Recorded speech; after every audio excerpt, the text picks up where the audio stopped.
အခုဆိုရှင်ပြောပြသွားမယ်ညံရင်ညံသွေးကိုခုအကြောင်းနားထောင်ပြီးကိုဟာဘလို့ညံရင်ညံသွေးမျိုးရှိတဲ့သူလဲဆိုတာကိုရှာဖွေကြည့်ပါမိမိကိုနားလေခြင်းဟာကိုဘဝမှာရှိတဲ့ပြဿနာတွေကိုဖြေရှင်းနိုင်ဖို့အတွက်ပထမဆုံးလုပ်ရမယ့်အရာတစ်ခုလို့ဆိုရှိတော့ယုံကြည်တယ်ကိုရဲ့အာတန်ရညံရီကိုရှာတွေ့သွားပြီးတည်သွားပြီဆိုရင်ကိုဘဝရဲ့တက်လန်းတွေကိုပိတ်နေတဲ့တကားတစ်ခုပွင့်သွားပြီလို့သာမှတ်ပါ။ဒါကြောင့်လေဆိုတော့ကိုယ့်ရဲ့အားသာချက်ကိုအသုံးပြုပြီးတော့ကိုယ့်ဘဝမှာလိုချင်တဲ့အရာတွေလက်တွေ့ဖြစ်လာဖို့ကိုဒီလေ့လာသင်ယူတိဆောက်တဲ့နေရာမှာမှန်မှန်ကန်ကန်အသုံးချနိုင်မှာဖြစ်တဲ့အတွက်ကြောင့်ကိုလိုချင်တဲ့ရလဒ်တွေပြောင်းလဲမှုတွေကိုယ့်စီကိုပြေးမလို့ရောက်လာတော့မှာဖြစ်တဲ့အတွက်ကြောင့်ဖြစ်ပါတယ်။ဆိုတော့ကဲဒီတော့စလိုက်ရအောင်။ပထမတစ်ခုကတော့ linguistic intelligence လို့ခေါ်တယ်ဆိုတော့စာဖတ်ရတာစာရေးရတာစကားလုံးတွေစောရတာဇလန်းပြောရတာမျိုးကိုကြိုက်တယ်အာတန်ဒီလိုမျိုးတွေကိုအာတန်တဲ့သူတွေက linguistic intelligence ရှိရသူဖြစ်ပါတယ်ဥပမာစာရေးတဲ့သူတွေ content creator တွေဒီ vlogger တွေ poets တွေ speaker တွေသူတို့တွေက linguistic intelligence ရှိရသူတွေဖြစ်ပါတယ်ဒုတိယတစ်ခုကကျတော့ဒီ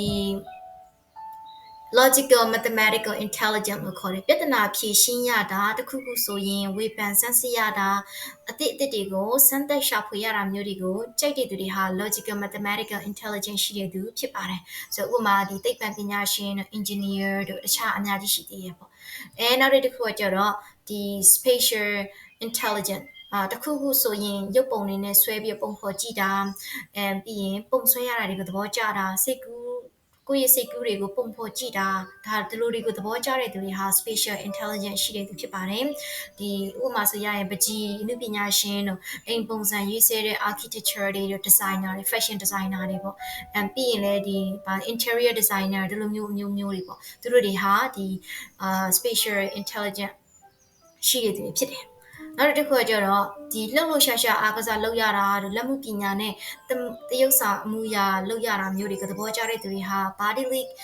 kinesthetic intelligence ရှိတဲ့သူတွေဖြစ်တယ်ဆိုတော့အကပညာရှင်တို့အားကစားသမားတို့ခွဲစိတ်ဆရာဝန်တို့ဒီအများကြီးရှိပါသေးတယ်သူတို့တွေဟာဒါ bodily kinesthetic intelligence ရှိတဲ့သူတွေဖြစ်တယ် and ဒီတန်စင်ကာယံတွေတို့တီးလုံးတွေဒီလိုမျိုးတွေကိုသတိပြုမိလွယ်ပြီးလွယ်ကူကူမှတ်မိနိုင်တဲ့သူတွေဟာ musical intelligence ရှိတဲ့သူတွေဖြစ်ပါတယ်ဒီတချင်းဆိုတဲ့သူတို့တချင်းတီးဆက်တဲ့သူတို့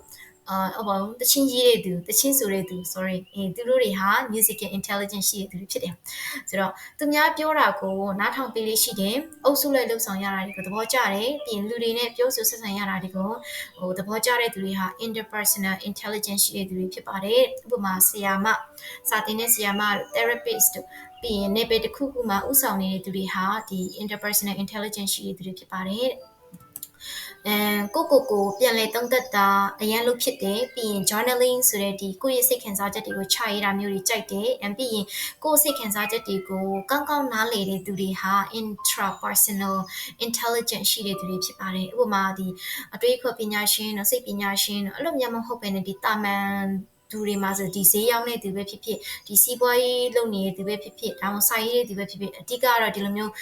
ဒီမှာပြောထားတဲ့ characteristic တွေရှိတဲ့သူတိုင်းဟာဒီ intrapersonal intelligence ရှိတဲ့သူတွေဖြစ်တယ်နောက်တစ်ခုကကျတော့ဒီတရိတ်ဆန်လေးတွေကိုချစ်တယ်ဥယျာဉ်နေစိုက်ရတာလည်းကြိုက်တယ်ဒါပန်းမင်းနေစိုက်တာပေါ့ဒါပြီးရာသီဥတုပြီးရင်တဘာဝတရားနဲ့နိကကနေရတာတွေကိုသဘောကျတဲ့သူတွေဟာ naturalistic intelligence ရှိတဲ့သူဖြစ်ပါတယ်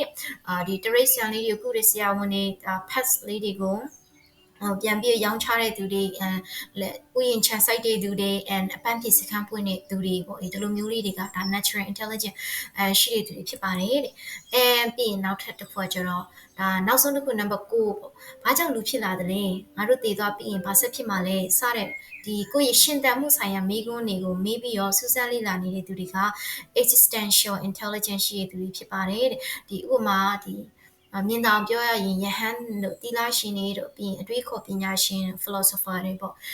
အကယ်၍ကဒီလိုမျိုးသူတွေမဟုတ်ဘဲနဲ့ဒီတာမန်လူဒီ business သမားတယောက်ဒါမှမဟုတ်ဆီယာမတယောက်ဖြစ်နေတာမှာဒီလိုမျိုးရှိရင်လေဒါကိုဟာ existential intelligence ရှိတဲ့သူတယောက်ဖြစ်ပါသေးတယ်ဆိုတော့လူတယောက်မှာအခုမျှဝေခဲ့တဲ့ဉာဏ်ရည်အမျိုးအစား6မျိုးတွေကတစ်ခုတက်မကရှိနေတတ်ပါတယ်ဒီတော့အခုဆိုရှိပြပြရတာကိုနားထောင်ပြီးတော့ကို့မှာဘလို့ဉာဏ်ရည်အမျိုးအစားမျိုးရှိနေတယ်လို့သတိထားမိတယ်လဲဆိုတာကိုမျှဝေပေးခဲ့ဖို့လည်းဖိတ်ခေါ်ချင်ပါတယ်So I will see you in the next video. Bye bye.